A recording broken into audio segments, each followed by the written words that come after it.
नमस्कार दोस्तों, मैं संतोष पटेल स्वागत करता हूं आपके अपने YouTube चैनल डिजिटल भंडार पर।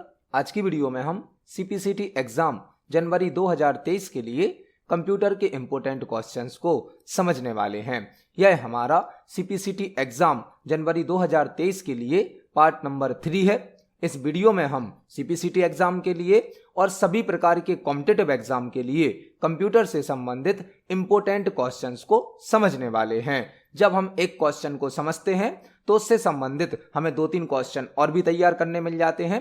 आप सभी क्वेश्चंस को नोट जरूर करें, क्योंकि एग्जाम के समय पर आप अपने नोट्स के माध्यम से बहुत ही कम समय में रिवीजन कर सकते हैं। तो चलिए शुरुआत करते हैं आज की वीडियो का। देखते हैं आज का हमारा पहला क्वेश्चन क्या है। पहला क्वेश्चन हमसे पूछा गया है, HTML टैग को क्लोज करने के लिए किस सिंबल का उपयोग किया जाता है। HTML टैग को क्लोज करने के लिए किस सिंबल का उपयोग किया जाता है। यह क्वेश्चन HTML से पूछा गया है। HTML जो कि वेब पेज डिजाइन करने के लिए यूज की जाती है। HTML का फुल फॉर्म होता है hyper text markup language. Hyper text markup language. HTML एक मार्कअप लैंग्वेज है जिसके द्वारा वेब पेज बनाए जाते हैं। वेब पेज मतलब किसी वेबसाइट का पेज। एक वेबसाइट मल्टीपल वेब पेज से मिलकर बनी होती है। वेब पेज को डिजाइन करने के लिए HTML का उपयोग किया जाता है। HTML को टिम बर्नर्स-ली के द्वारा बनाया गया है। HTML को टिम बर्नर्स-ली के द्वारा बनाया गया है। हमसे क्वेश्चन पूछा गया है, HTML टैग को क्लोज करने के लिए किस सिंबल का उपयोग किया जाता है। जब हम HTML में कोडिंग करते हैं, प्रोग्राम बनाते हैं, तो टैग के माध्यम से बनाते हैं। प्रत्येक टैग को हमें क्लोज करना होता है। HTML में 2 प्रकार के टैग होते हैं। एक होता है कंटेनर टैग, एक होता है एम्प्टी टैग। एम्प्टी टैग को ओपन तो किया जाता है लेकिन क्लोज नहीं किया जाता है, जबकि कंटेनर टैग को ओपन भी किया जाता है और क्लोज भी किया जाता है। हमसे पूछा गया है कि टैग को क्लोज करने के लिए कौन सा सिंबल यूज किया जाता है। तो जब हम HTML टैग को क्लोज करते हैं तो हमें फॉरवर्ड स्लैश का यूज करना होता है। Forward slash. कीबोर्ड में 2 प्रकार के स्लैश होते हैं। एक होता है बैक स्लैश, यह होता है बैक स्लैश, और यह होता है फॉरवर्ड स्लैश। तो HTML टैग को क्लोज करने के लिए फॉरवर्ड स्लैश का यूज किया जाता है। Forward slash. इस क्वेश्चन का सही आंसर होगा ऑप्शन नंबर ए।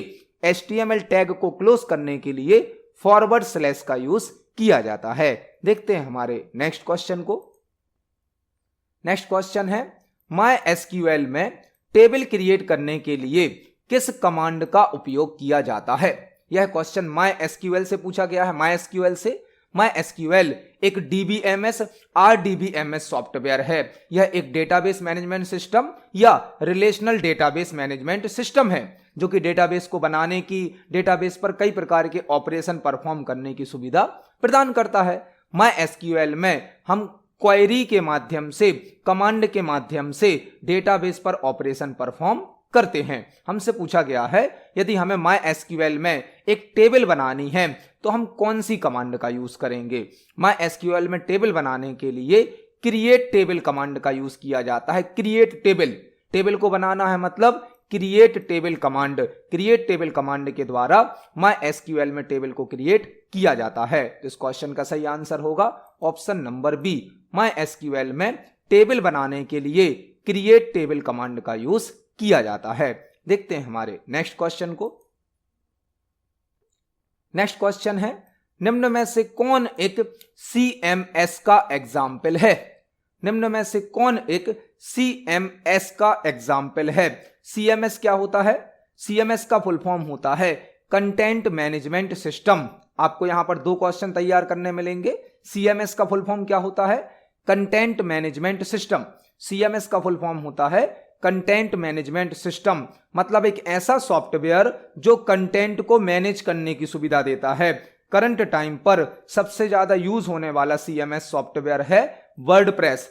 वर्डप्रेस एक कंटेंट मैनेजमेंट सिस्टम होता है जो कि विदाउट कोडिंग के वेबसाइट बनाने की सुविधा देता है। यदि हमें विदाउट कोडिंग के एक प्रोफेशनल वेबसाइट बनानी है, एक अट्रैक्टिव वेबसाइट बनानी है, तो हम वर्डप्रेस का यूज कर सकते हैं। वर्डप्रेस वेबसाइट को बनाने की, पब्लिश करने की, उसको मैनेज करने की सुविधा देता है। और वर्डप्रेस एक CMS सॉफ्टवेयर है। CMS मतलब content management system.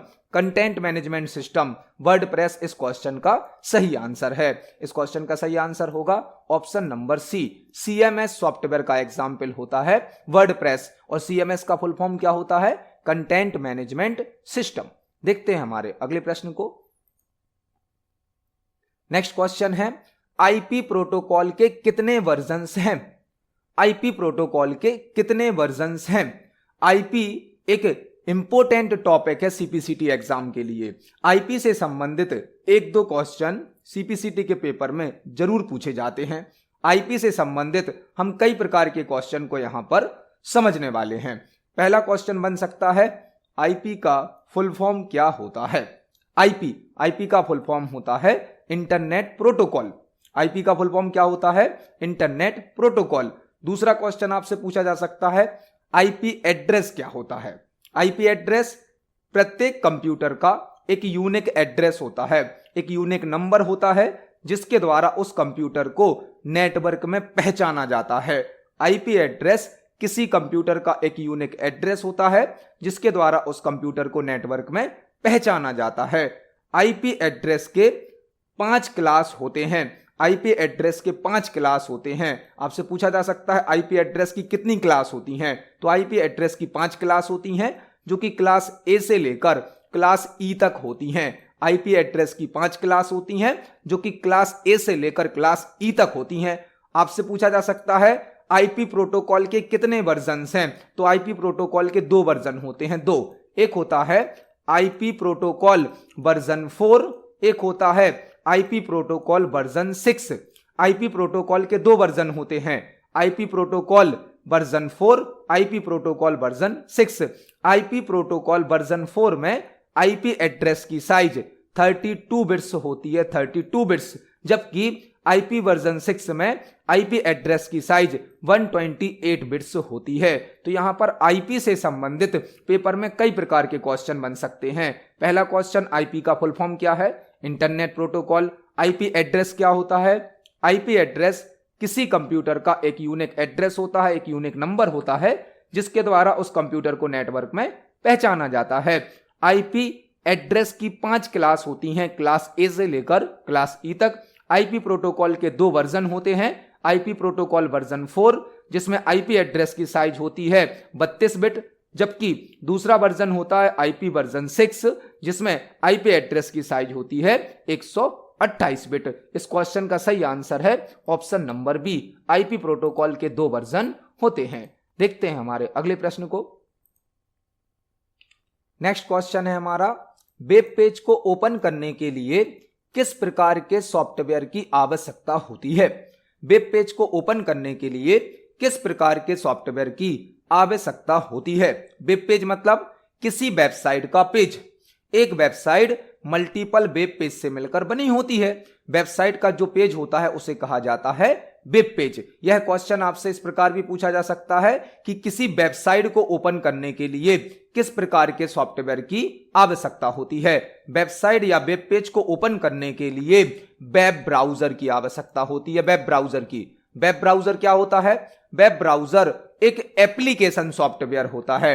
Web browser एक एप्लीकेशन सॉफ्टवेयर होता है जो यूजर के कंप्यूटर पर इंस्टॉल होता है, जैसे कि Google Chrome, Mozilla Firefox, opera mini. यह सभी वेब ब्राउजर होते हैं जो किसी वेब पेज या वेबसाइट को ओपन करने के लिए यूज किए जाते हैं। तो इस क्वेश्चन का सही आंसर होगा option number C. Web page को ओपन करने के लिए वेब ब्राउजर सॉफ्टवेयर की आवश्यकता होती है।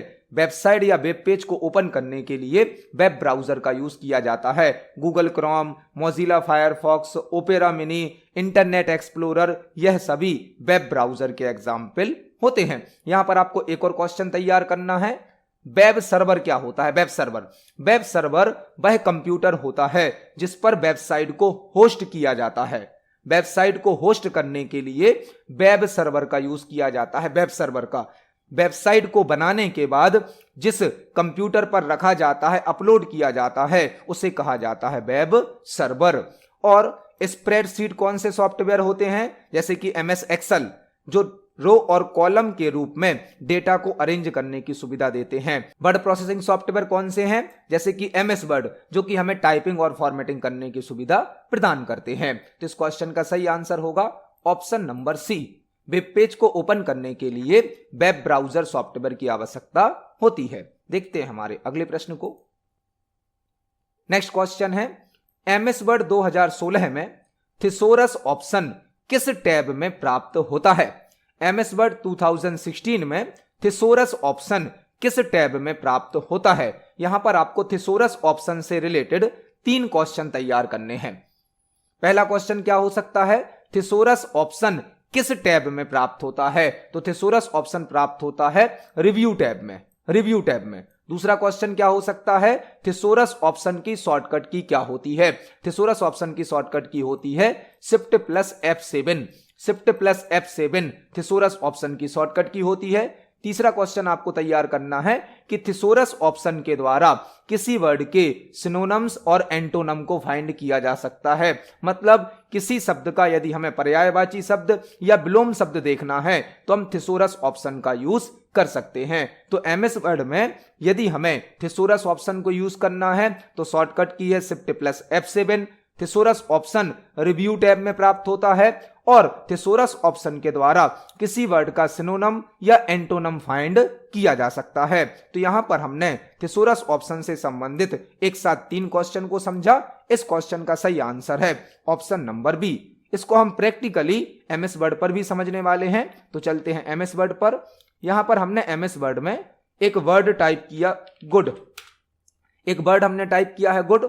यदि हमें इस गुड वर्ड के सिनोनिम्स और एंटोनम फाइंड करने हैं तो हम इसको सिलेक्ट करेंगे और रिव्यू टैब में एक ऑप्शन होता है थिसोरस, इस पर क्लिक करेंगे तो यह ऑप्शन हमें इस गुड वर्ड के सिनोनिम्स और एंटोनम्स शो करके देगा। यहां से हम इस वर्ड से रिलेटेड सिनोनिम्स और एंटोनम को फाइंड कर सकते हैं। तो थिसोरस ऑप्शन रिव्यू टैब में मिलता है। इसकी शॉर्टकट की भी होती है Shift+F7। Shift+F7 से हम थिसोरस ऑप्शन को एक्सेस कर सकते हैं। तो इस क्वेश्चन का सही आंसर होगा ऑप्शन नंबर बी।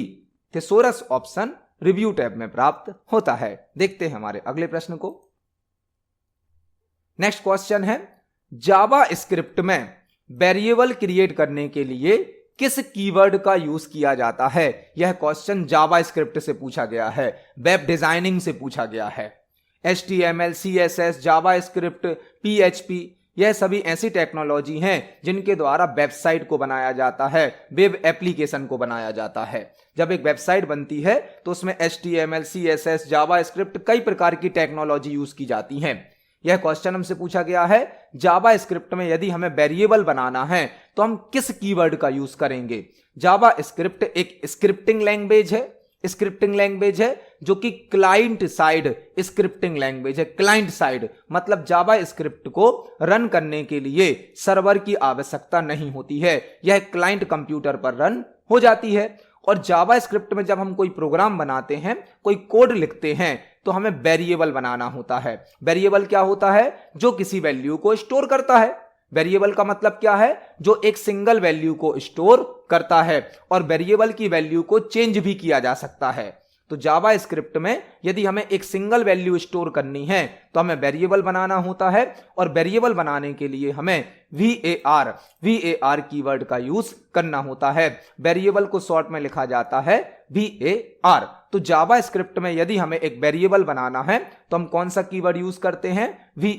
var। इस क्वेश्चन का सही आंसर होगा ऑप्शन नंबर डी। जावा स्क्रिप्ट में वेरिएबल क्रिएट करने के लिए var कीवर्ड का यूज किया जाता है।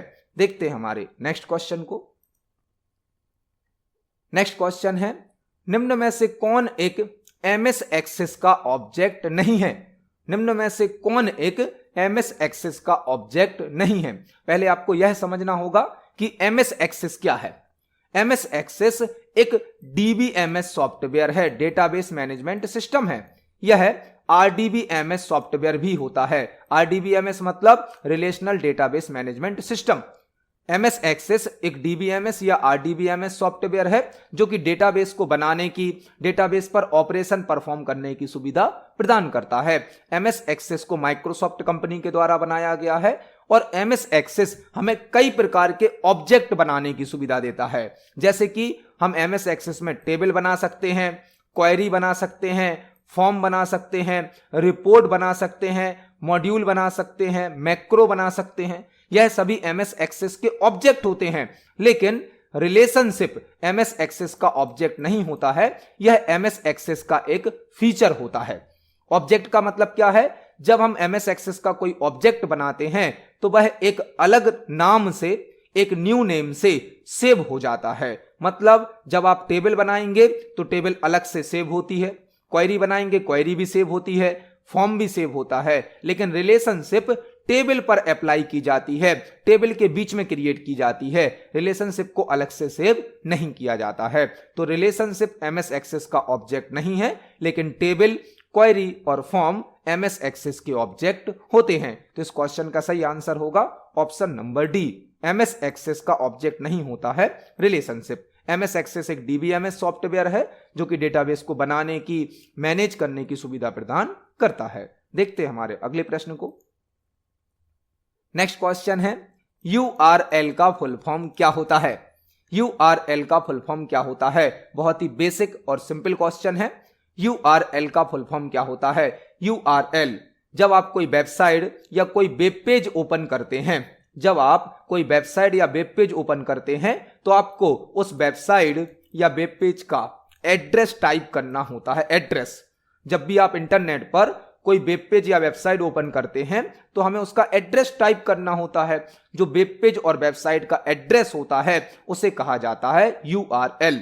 URL और URL का फुल फॉर्म होता है uniform resource locator. Uniform resource locator, URL का फुल फॉर्म होता है यूनिफॉर्म रिसोर्स लोकेटर।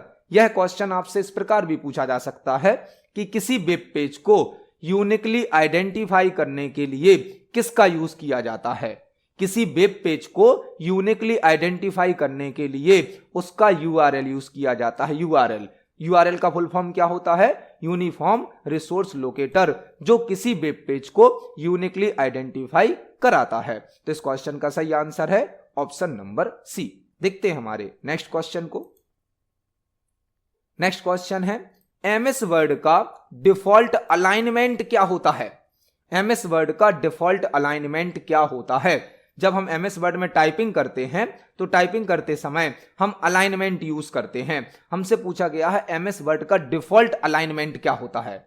यहां पर आपको अलाइनमेंट से संबंधित 3-4 क्वेश्चन तैयार करने हैं।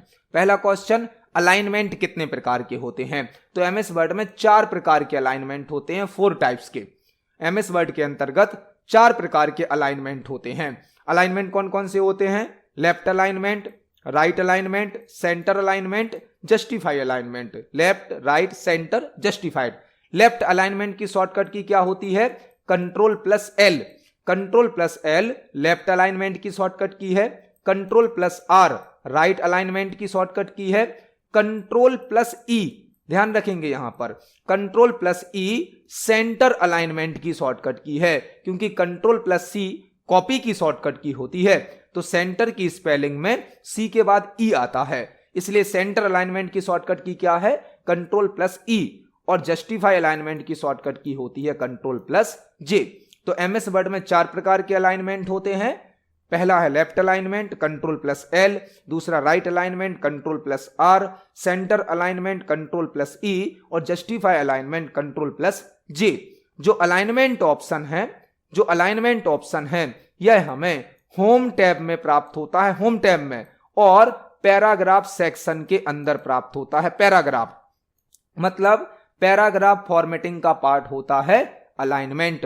होम टैब के अंतर्गत पैराग्राफ सेक्शन में प्राप्त होते हैं अलाइनमेंट। हमसे पूछा गया है डिफॉल्ट अलाइनमेंट क्या होता है, मतलब जब आप टेक्स्ट टाइप करते हैं तो अपने आप किस अलाइनमेंट पर टाइपिंग होती है, वह होती है लेफ्ट अलाइनमेंट पर। तो इस क्वेश्चन का सही आंसर होगा option number A. MS word का डिफॉल्ट अलाइनमेंट होता है लेफ्ट अलाइनमेंट। इसको हम एमएस वर्ड पर प्रैक्टिकली चेक कर सकते हैं। एमएस वर्ड में होम टैब के अंतर्गत पैराग्राफ सेक्शन होता है। पैराग्राफ सेक्शन में यहां पर 4 प्रकार के अलाइनमेंट होते हैं, left alignment, centre alignment, right alignment, justify alignment. By default होता है लेफ्ट अलाइनमेंट, मतलब जब आप टेक्स्ट को टाइप करते हैं तो बाय डिफॉल्ट लेफ्ट साइड से टाइपिंग होती है। इस क्वेश्चन का सही आंसर है ऑप्शन नंबर ए। देखते हैं हमारे अगले प्रश्न को। नेक्स्ट क्वेश्चन है, निम्न में से किस टैग का उपयोग HTML में टेक्स्ट को हाईलाइट करने के लिए किया जाता है? निम्न में से किस टैग का उपयोग HTML में टेक्स्ट को हाईलाइट करने के लिए किया जाता है? यदि हमें HTML में किसी टेक्स्ट को हाईलाइट करना है, मतलब उसमें एक हाईलाइट कलर सेट करना है, तो हम कौन सा टैग यूज करेंगे? HTML जो कि वेब पेज बनाने के लिए यूज की जाती है। HTML का फुल फॉर्म होता है हाइपर टेक्स्ट मार्कअप लैंग्वेज, जिसमें कोडिंग करने के लिए, वेब पेज बनाने के लिए कई प्रकार के टैग यूज किए जाते हैं। हमसे पूछा गया है किसी टेक्स्ट को यदि हमें हाईलाइट करना है तो कौन सा टैग यूज करेंगे? पहला टैग दिया गया है बी टैग। बी टैग तो यूज होता है टेक्स्ट को बोल्ड करने के लिए। दूसरा टैग दिया गया है SUP, मतलब सुपर स्क्रिप्ट करने के लिए, सुपर स्क्रिप्ट। स्ट्रॉन्ग टैग भी टेक्स्ट को बोल्ड करता है, बोल्ड करता है। इसका आंसर होगा मार्क टैग। मार्क टैग के द्वारा हम किसी टेक्स्ट को हाईलाइट कर सकते हैं। HTML में यदि हमें किसी टेक्स्ट को हाईलाइट करना है तो मार्क टैग का यूज किया जाता है, मार्क टैग का। इस क्वेश्चन का सही आंसर है ऑप्शन नंबर सी। HTML में टेक्स्ट को हाईलाइट करने के लिए मार्क टैग का यूज किया जाता है। देखते हैं हमारे अगले क्वेश्चन को। नेक्स्ट क्वेश्चन CSS से लिया गया है। CSS में क्लास सेलेक्टर के लिए किस सिंबल का उपयोग किया जाता है? CSS में क्लास सेलेक्टर के लिए किस सिंबल का उपयोग किया जाता है? CSS का फुल फॉर्म क्या होता है? Cascading style sheet. Cascading style sheet. CSS का यूज HTML के साथ किया जाता है। जब कोई वेब पेज बनता है तो HTML से उस वेब पेज का स्ट्रक्चर बनाया जाता है और उस वेब पेज को अट्रैक्टिव बनाने के लिए, स्टाइलिश बनाने के लिए CSS को अप्लाई कर दिया जाता है। CSS का फुल फॉर्म होता है कास्केडिंग स्टाइल शीट। CSS के द्वारा एक वेब पेज को आकर्षित बनाया जाता है, स्टाइलिश बनाया जाता है। CSS को जब हम HTML पर अप्लाई करते हैं तो कई प्रकार के सिलेक्टर यूज होते हैं। सिलेक्टर मतलब हमें HTML के किस पार्ट को सिलेक्ट करना है और उस पर CSS अप्लाई करनी है। HTML का वेब पेज बना है, उसमें से किस पार्ट पर हमें CSS अप्लाई करनी है, यह यूज करने के लिए हमें सिलेक्टर को यूज करना होता है। मतलब HTML के किस पार्ट पर CSS अप्लाई होगी यह डिसाइड करता है सिलेक्टर। CSS में कई प्रकार के सिलेक्टर होते हैं, जैसे कि element selector, class selector, ID selector, group selector, universal selector, कई प्रकार के सिलेक्टर होते हैं। हमसे पूछा गया है क्लास सिलेक्टर के लिए, तो क्लास सिलेक्टर के लिए यूज किया जाता है डॉट सिंबल का। डॉट सिंबल का यूज क्लास सिलेक्टर के लिए CSS में किया जाता है, जबकि हैज का यूज ID सिलेक्टर के लिए किया जाता है, ID। और एस्ट्रिक सिंबल का यूज यूनिवर्सल सिलेक्टर के लिए किया जाता है, यूनिवर्सल। और यदि हमें ग्रुप सिलेक्टर बनाना है तो 2 सिलेक्टर के बीच में कॉमा का यूज किया जाता है। तो यह सभी सिलेक्टर के सिंबल हैं। हैश से ID सिलेक्टर बनता है, डॉट से क्लास सिलेक्टर बनता है, एस्ट्रिक से यूनिवर्सल सिलेक्टर बनता है और ग्रुप सिलेक्टर में 2 सिलेक्टर के बीच में कॉमा का यूज किया जाता है। तो इस क्वेश्चन का सही आंसर होगा ऑप्शन नंबर सी। CSS में क्लास सिलेक्टर के लिए डॉट सिंबल का यूज किया जाता है। देखते हैं हमारे नेक्स्ट क्वेश्चन को। नेक्स्ट क्वेश्चन है, MySQL में सभी डेटाबेस की लिस्ट को शो करने के लिए किस कमांड का उपयोग किया जाता है? एक क्वेश्चन और हमने MySQL से संबंधित आज की वीडियो में ही देखा था कि MySQL में टेबल बनाने के लिए किस कमांड का यूज किया जाता है। अब हमें एक और क्वेश्चन मिला है MySQL से। MySQL में सभी डेटाबेस की लिस्ट शो करने के लिए किस कमांड का उपयोग किया जाता है। MySQL जो कि DBMS या RDBMS सॉफ्टवेयर है, जिसमें हम डेटाबेस बना सकते हैं, टेबल बना सकते हैं, डेटा को स्टोर कर सकते हैं, डेटाबेस पर कई प्रकार के ऑपरेशन परफॉर्म कर सकते हैं। हमसे पूछा गया है MySQL में सभी डेटाबेस की लिस्ट को शो करने के लिए किस कमांड का उपयोग किया जाता है। MySQL में जितने भी डेटाबेस बने हैं, यदि हमें सभी डेटाबेस की लिस्ट शो करनी है तो एक कमांड यूज की जाती है शो डेटाबेसेस। शो डेटाबेसेस, जितने भी डेटाबेस आपके MySQL सर्वर पर बने हैं सभी की लिस्ट शो करने के लिए शो डेटाबेसेस कमांड का यूज किया जाता है। तो इस क्वेश्चन का सही आंसर होगा ऑप्शन नंबर सी। MySQL में सभी डेटाबेस की लिस्ट को शो करने के लिए शो डेटाबेसेस कमांड का यूज किया जाता है। देखते हैं हमारे अगले प्रश्न को। नेक्स्ट क्वेश्चन है, कंप्यूटर सिस्टम में कितने प्रकार के नंबर सिस्टम का उपयोग किया जाता है। कंप्यूटर सिस्टम में कितने प्रकार के नंबर सिस्टम का उपयोग किया जाता है। कंप्यूटर सिस्टम में 4 प्रकार के नंबर सिस्टम यूज किए जाते हैं। 4 प्रकार के कंप्यूटर सिस्टम में 4 प्रकार के नंबर सिस्टम यूज किए जाते हैं। पहला होता है बाइनरी नंबर सिस्टम, जिसका बेस होता है 2। दूसरा होता है ऑक्टल नंबर सिस्टम, जिसका बेस होता है 8। तीसरा होता है डेसिमल नंबर सिस्टम, जिसका बेस होता है 10। और चौथा होता है हेक्साडेसिमल नंबर सिस्टम, जिसका बेस होता है 16। अब सीपीसीटी के पेपर में 1 से 2 क्वेश्चन नंबर सिस्टम के जरूर आते हैं। मतलब आपको एक नंबर सिस्टम दिया जाता है और उसको आपको दूसरे नंबर सिस्टम में बदलना होता है। हमारे चैनल पर अलग से नंबर सिस्टम की वीडियोस को अपलोड किया जा चुका है। यदि आप नंबर सिस्टम को कन्वर्ट करना सीखना चाहते हैं तो डिस्क्रिप्शन में हमने लिंक दिया है, आप उस लिंक के माध्यम से नंबर सिस्टम को कन्वर्ट करना भी सीख सकते हैं। तो कंप्यूटर सिस्टम में 4 प्रकार के नंबर सिस्टम यूज किए जाते हैं।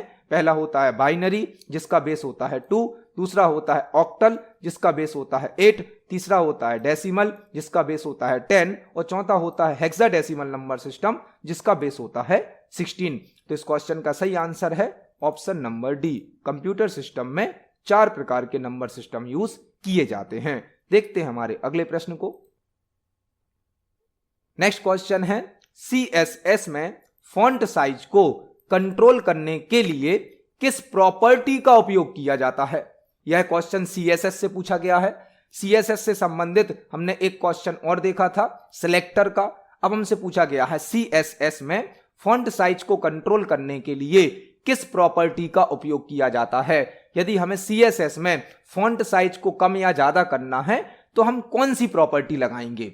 CSS जो कि कास्केडिंग स्टाइल शीट होती है, HTML के साथ यूज की जाती है वेब पेज को अट्रैक्टिव बनाने के लिए। यदि हमें CSS के माध्यम से फॉन्ट साइज को कंट्रोल करना है तो फॉन्ट डैश साइज प्रॉपर्टी का यूज किया जाता है। फॉन्ट साइज प्रॉपर्टी CSS में फॉन्ट की साइज को कम या ज्यादा कर सकती है। तो इस क्वेश्चन का सही आंसर होगा ऑप्शन नंबर बी। CSS में फॉन्ट साइज को कंट्रोल करने के लिए फॉन्ट डैश साइज प्रॉपर्टी का यूज किया जाता है। देखते हैं हमारे अगले प्रश्न को। नेक्स्ट क्वेश्चन है, निम्न में से कौन सी डिवाइस इनपुट डिवाइस और आउटपुट डिवाइस का एग्जाम्पल है। निम्न में से कौन सी डिवाइस इनपुट डिवाइस और आउटपुट डिवाइस का एग्जाम्पल है। मतलब ऐसी कौन सी डिवाइस हमें दी गई है जो इनपुट डिवाइस भी है और आउटपुट डिवाइस भी है। इनपुट डिवाइस वह होती हैं जिनके माध्यम से कंप्यूटर सिस्टम में डेटा को एंटर किया जाता है और आउटपुट डिवाइस वह होती हैं जो यूजर के सामने आउटपुट को रिप्रेजेंट करती हैं। हमसे पूछा गया है ऐसी कौन सी डिवाइस है जो इनपुट डिवाइस भी है और आउटपुट डिवाइस भी है। तो कीबोर्ड तो एक इनपुट डिवाइस है, प्रिंटर एक आउटपुट डिवाइस है, स्कैनर एक इनपुट डिवाइस है। लेकिन जो मोडेम है, मोडेम एक ऐसी डिवाइस है जो इनपुट डिवाइस भी होती है और आउटपुट डिवाइस भी होती है। मोडेम एक ऐसी डिवाइस है जो इनपुट डिवाइस भी है और आउटपुट डिवाइस है। और मोडेम एक नेटवर्किंग डिवाइस होती है। नेटवर्क में इसका यूज किया जाता है। मोडेम एक नेटवर्किंग डिवाइस है जो इनपुट डिवाइस का वर्क भी करती है और आउटपुट डिवाइस का वर्क भी करती है। मोडेम का फुल फॉर्म होता है मॉड्यूलेटर डीमॉड्यूलेटर। जब टेलीफोन लाइन को कंप्यूटर सिस्टम से कनेक्ट करना होता है तो मॉडेम का यूज किया जाता है।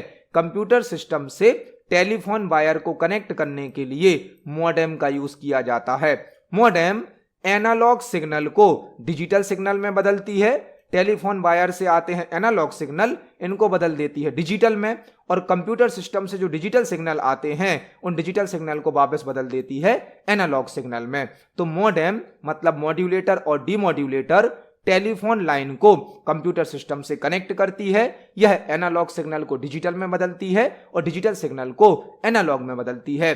मॉडेम एक इनपुट और आउटपुट दोनों प्रकार की डिवाइस होती है। इस क्वेश्चन का सही आंसर है ऑप्शन नंबर डी। मॉडेम एक ऐसी डिवाइस है जो इनपुट डिवाइस भी होती है और आउटपुट डिवाइस भी होती है। देखते हैं हमारे अगले प्रश्न को। नेक्स्ट क्वेश्चन है, एमएस एक्सेल का डिफॉल्ट डेटा टाइप क्या होता है? एमएस एक्सेल का डिफॉल्ट डेटा टाइप क्या होता है? एमएस एक्सेल जो कि एक स्प्रेडशीट सॉफ्टवेयर है, जब आपको डेटा को रो और कॉलम में अरेंज करना होता है, डेटा पर कैलकुलेशन करना होता है, तो आप एक्सेल का यूज करते हैं। एक्सेल में जब हम सेल में डेटा टाइप करते हैं तो वह डेटा कई प्रकार का हो सकता है। नंबर हो सकते हैं, टेक्स्ट हो सकते हैं, डेट हो सकते हैं, टाइम हो सकते हैं, परसेंटेज का यूज कर सकते हैं आप। मतलब एक्सेल के सेल में जो डेटा टाइप होता है उस डेटा का एक फिक्स डेटा टाइप जरूर होता है। डेटा टाइप मतलब कैसा डेटा टाइप आप वहां पर यूज कर रहे हैं। जैसे आपने कोई एज फिल करी, एज तो एज हमेशा नंबर में होगी। आपने किसी का नाम फिल किया तो वह टेक्स्ट में होगा। आपने किसी की डेट ऑफ बर्थ फिल करी तो वह डेट के रूप में होगी। तो जब सेल में कोई डेटा टाइप करते हैं तो उसका एक फिक्स डेटा टाइप जरूर होता है। हमसे पूछा गया है एक्सेल का डिफॉल्ट डेटा टाइप क्या होता है। डिफॉल्ट मतलब अपने आप। तो एक्सेल के हर सेल का डिफॉल्ट डेटा टाइप होता है जर्नल। जर्नल में आप किसी भी प्रकार की वैल्यू टाइप कर सकते हो, टेक्स्ट भी, नंबर भी, डेट, टाइम, परसेंटेज, हर प्रकार की वैल्यू को सपोर्ट करता है जर्नल डेटा टाइप। तो एमएस एक्सेल का डिफॉल्ट डेटा टाइप होता है जर्नल डेटा टाइप। इसको हम प्रैक्टिकली एक्सेल पर समझ सकते हैं।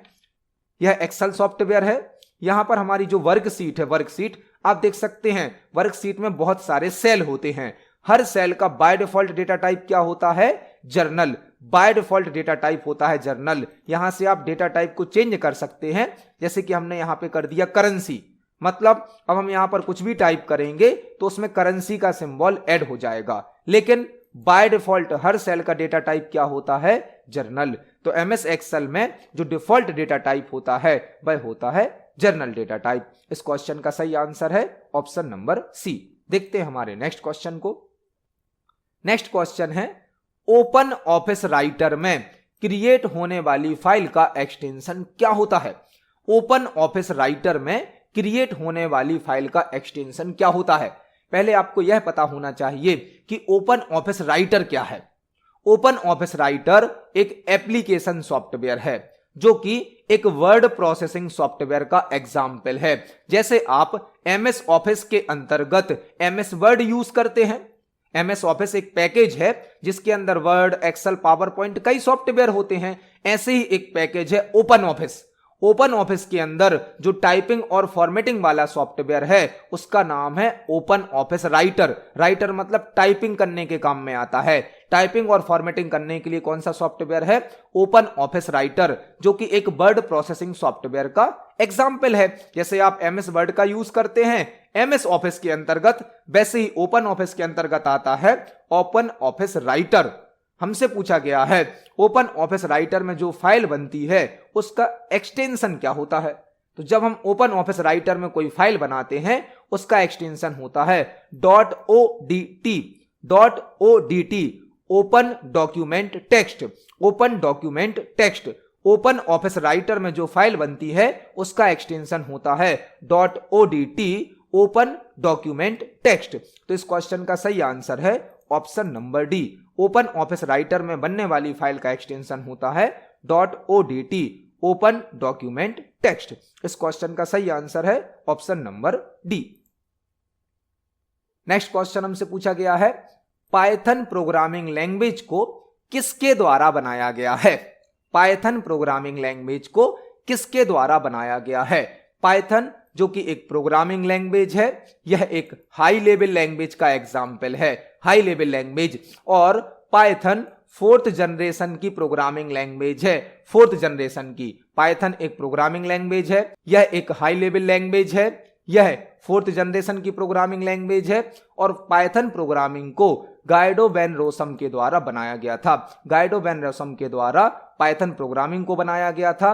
कब बनाया गया था? 1991 में। तो पाइथन एक प्रोग्रामिंग लैंग्वेज है, एक हाई लेवल लैंग्वेज है, यह 4th जनरेशन की प्रोग्रामिंग लैंग्वेज है। पाइथन को गाइडो वैन रोसम के द्वारा सन 1991 में रिलीज किया गया था। मतलब पाइथन का पहला वर्जन सन 1991 में रिलीज किया गया था। तो इस क्वेश्चन का सही आंसर होगा option number A, Python programming language को गाइडो वैन रोसम के द्वारा बनाया गया है। इस क्वेश्चन का सही आंसर है ऑप्शन नंबर ए।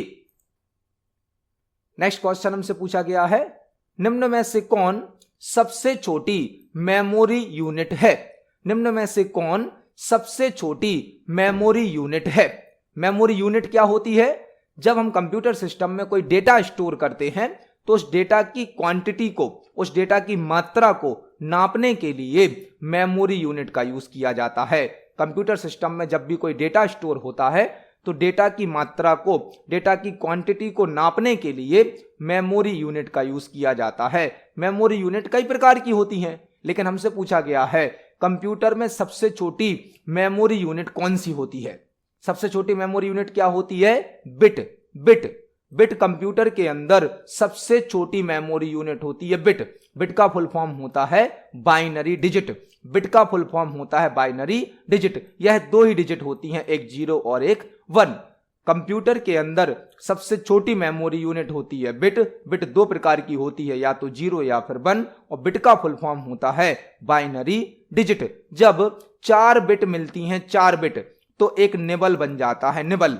और जब 8 बिट मिलती हैं तो एक बाइट बन जाता है। 8 बिट से एक बाइट बनता है, जबकि 4 बिट से एक निबल बनता है। तो यहां पर हमसे पूछा गया था निम्न में से सबसे छोटी मेमोरी यूनिट कौन सी है? वह है बिट। 0 या 1, जब 4 बिट मिलते हैं तो एक निबल बनता है, और 8 बिट मिलते हैं तो एक बाइट बनता है। इस क्वेश्चन का सही आंसर है ऑप्शन नंबर सी, निम्न में से सबसे छोटी मेमोरी यूनिट बिट है। तो आज की वीडियो में हमने सीपीसीटी एग्जाम के लिए और सभी प्रकार के कॉम्पिटिटिव एग्जाम के लिए कंप्यूटर से संबंधित 20 इंपोर्टेंट क्वेश्चंस को समझा है। जब हम एक क्वेश्चन को समझते हैं तो उससे संबंधित हमें कई और भी क्वेश्चन तैयार करने मिल जाते हैं। आप सभी क्वेश्चन को पढ़ें, समझें। यदि आपका कोई क्वेश्चन है, कोई डाउट है तो कमेंट सेक्शन में जरूर पूछिए। वीडियो पसंद आती है तो वीडियो को लाइक करें, ज्यादा से ज्यादा शेयर करें। मिलते हैं अगली वीडियो में। धन्यवाद।